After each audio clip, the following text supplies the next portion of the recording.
കാത്തിരിക്കുന്നു. വണ്ടിക്കുലികളെ കൈ നമ്മൾ ശരിയാക്കാം. നിങ്ങൾ കണ്ണൂർ കൊന്നൊരിക്കൊളിന്ന് മനെ കണ്ടുണ്ണീനെ ഒന്ന് കാണണം. നേരം വെളുക്കുമ്പോ തന്നെ ഓരോന്ന് വന്നോളും ശല്യങ്ങള്. കാരണവരെ ഇത് ജയില, ഇവിടെ ചില ചിട്ടവട്ടങ്ങളൊക്കെ ഉണ്ട്. എന്നാലും കയറി കണ്ടോ. അപ്പോ അപ്പനെന്തിനാ അപ്പോ ഇത്ര കഷ്ടപ്പെട്ട് ഇവിടം വരെ വന്നത്? അപ്പോ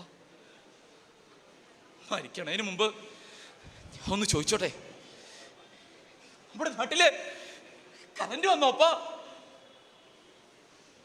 നമ്മുടെ നാട്ടില് കുടിവെള്ളം വന്നോ? അപ്പ മക്കള് ആരെയും വിശ്വസിച്ചു അല്ലേ? സാരമില്ല മക്കളെ, നിന്റെ അമ്മ കോടച്ചി തന്ന് വീട്ടിൽ തിരി വറ്റ ആരും കാണാണ്ട് മക്കൾ ഇത്തിരി കഴിച്ചോ. എന്താ നിങ്ങൾ കാണിക്കുന്നത്? അങ്ങോട്ട് മാറി നിൽക്ക്. എന്റെ പണി കളഞ്ഞല്ലേ ഇപ്പൊ. ഇനി നാളെ രാവിലെ വന്നാ മതി ഈ ശവം കൊണ്ടുപോകാനായിട്ട്. വേണ്ട മോനെ, നീ അറമ്പത്തെങ്ങാണും കുത്തിയിരുന്ന് നേരം വെളുപ്പിച്ചോളാം. കോടച്ചിയേ നീ കരയണ്ടാട്ടോ. ആ കുട്ടി മരിക്കണതേ ഈ നാട്ടാർക്ക് വേണ്ടിയാ. അല്ല 5 മണിയല്ലേ ആ കൂകണത്?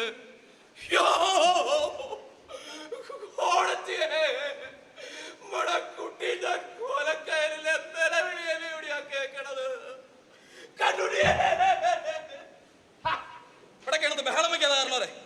അല്ല വണ്ടിയൊന്നും കൊണ്ടുവന്നിട്ടില്ലേ ഈ ശവം കൊണ്ടുപോകാനായിട്ട്? വണ്ടിയൊന്നും വേണ്ട, കുട്ടീനെ എടുത്തു വളർത്തിയ കൈകളായത്, കിടത്തിയുറക്കിയ ഇത്. ഓനിന്ന് എനിക്കൊരു കുട്ടിയാ. മക്കളെ കടലമ്മേ, ഇതാ ഒരു ബലിയാട്, ഇതാ ഒരു രക്തസാക്ഷി. കൊണ്ടുപോയിക്കോ, കൊണ്ടുപോയിക്കോ കടലമ്മേ. ഇതാ ഞാൻ ഉണ്ണാതെ പോയ, കുട്ടിക്ക് കൊടുക്കാൻ കഴിയാതെ പോയ എൻ്റെ അമ്മ കണ്ണീരിൽ വേവിച്ച പൊതിച്ചോറ്, മകൻ്റെ എലിച്ചോറ്.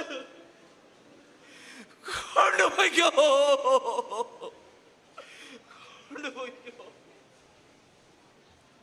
അതെ, ആരുടെയൊക്കെയോ കയ്യിലെ കളിപ്പാവകളായി തീരുന്ന നിരവധി കണ്ടുണ്ണിമാർ ഇനിയും നമുക്കിടയിൽ ഉണ്ടാവാതിരിക്കാൻ നമുക്ക് ഒന്നിച്ച് പഠിച്ചു വളരാം.